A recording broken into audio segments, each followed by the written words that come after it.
Oke, kali ini kita akan membahas salah satu awal cerita misteri pembunuhan paling ikonik yang pernah ada. Bener-bener bikin merinding dari awal. Coba bayangin deh, apa yang bakal terjadi kalau 10 orang asing benar-benar nggak saling kenal, tiba-tiba diundang ke sebuah pulau terpencil. Dan yang lebih aneh lagi, tuan rumahnya nggak kelihatan batang hidungnya. Nah, cerita ini dimulai persis seperti itu. Ada 10 orang, kelihatannya sih nggak ada hubungannya satu sama lain, tapi entah kenapa, mereka semua ditarik ke satu tempat, Pulau Negro. Dan masing-masing punya alasan sendiri buat datang. Oke, kenalan dulu sama yang pertama, namanya Tuan Justice Wargrave. Dia ini seorang hakim pensiunan yang kelihatannya terhormat. Dia lagi di kereta, menuju Pulau Negro. Katanya sih, dia diundang sama teman lamanya yang kaya raya, Lady Constance Culmington. Teman yang udah hampir 8 tahun nggak dia temui. Setidaknya itu yang ada di pikirannya. Lanjut, ada Vera Dayton. Dia beda lagi ceritanya. Dia datang ke pulau ini karena mikir dapat kerjaan. Jadi sekretaris sementara gitu buat seseorang bernama Nyonya Owen. Buat Vera, kerjaan ini penting banget. Semacam pelarian gitu. Soalnya dia dihantui sama masa lalunya. Ada sebuah insiden tragis di mana seorang anak laki-laki bernama Cyril tenggelam waktu lagi di bawah pengawasannya. Wah, berat. Terus kita juga punya karakter yang satu ini nih, Kapten Philip Lombard. Kelihatannya sih orang lapangan, tipe-tipe petualang, tapi masa lalunya agak-agak abu-abu. Nah, si Lombard ini dibayar 100 guinea buat datang ke pulau selama seminggu. Dan syaratnya cuma satu, jangan banyak tanya. Dia sendiri udah curiga nih, kerjaannya pasti nggak bener. Jadi, coba kita rekap ya.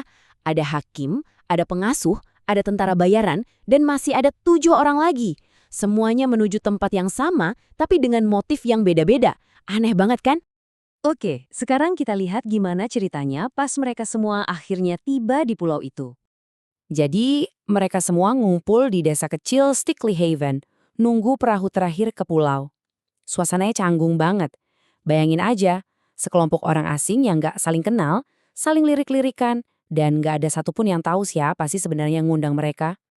Dan begitu pulaunya kelihatan, wah jauh dari bayangan pulau liburan yang indah. Pulau Negro itu bentuknya kayak batu karang raksasa yang menonjol dari laut. Bentuknya serem, kayak kepala orang. Dari jauh aja udah bikin merinding. Perasaan mereka langsung nggak enak. Sesampainya di sana, mereka disambut sama rumah modern yang super mewah. Tapi ada yang aneh, tuan rumahnya, Tuan dan Nyonya Owen, nggak ada di tempat. Malah kepala pelayan, si Rogers, yang bilang kalau bosnya lagi ada urusan mendadak dan baru bakal datang besok. Makin aneh kan? Nah, di dalam rumah yang megah tapi tanpa tuan rumah ini, keanehan-keanehan kecil mulai bermunculan. Contohnya Vera.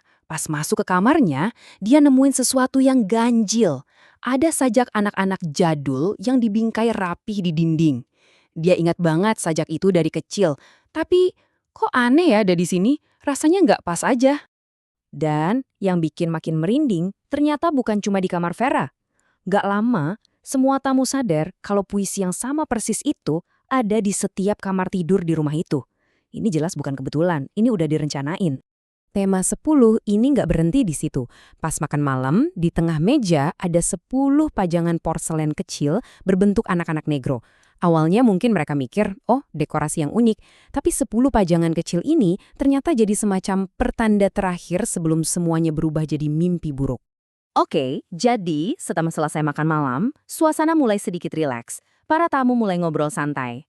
Tapi tiba-tiba, keheningan itu pecah. Tiba-tiba, ada suara yang menggema di seluruh ruangan. Suara yang keras, gak jelas dari mana asalnya, dingin, dan sama sekali gak terdengar seperti suara manusia. Dan suara itu membacakan daftar tuduhan.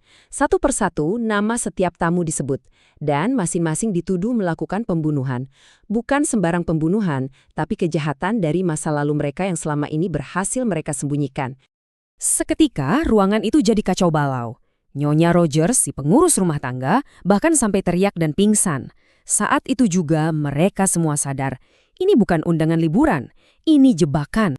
Lombard langsung bergerak cepat, nyari dari mana asal suara itu. Dia nemu pintu ke ruangan sebelah, dan di dalamnya ada sebuah gramofon. Piringan hitamnya lagi berputar, dan itulah sumber suara tadi. Jadi, ini bukan orang yang ngomong langsung. Ini rekaman. Sebuah jebakan yang sudah disiapkan dengan sangat-sangat matang. Si kepala pelayan, Rogers, dengan gemeteran ngaku kalau dia cuma ngikutin perintah. Tuan Owen, majikan yang misterius itu, nyuruh dia buat muter piringan hitam itu setelah makan malam. Sumpah, dia sama sekali nggak tahu apa isi rekamannya. Jadi, inilah situasinya. 10 orang asing terperangkap di sebuah pulau, dituduh sebagai pembunuh oleh sosok misterius yang nggak pernah mereka lihat. Mereka benar-benar terisolasi dari dunia luar. Dan sekarang, mereka nggak cuma harus saling curiga satu sama lain, tapi juga harus berhadapan langsung dengan dosa-dosa tergelap dari masa lalu mereka. Pertanyaannya sekarang, ini cuma lelucon kejam, atau ini adalah awal dari sebuah pengadilan yang sesungguhnya?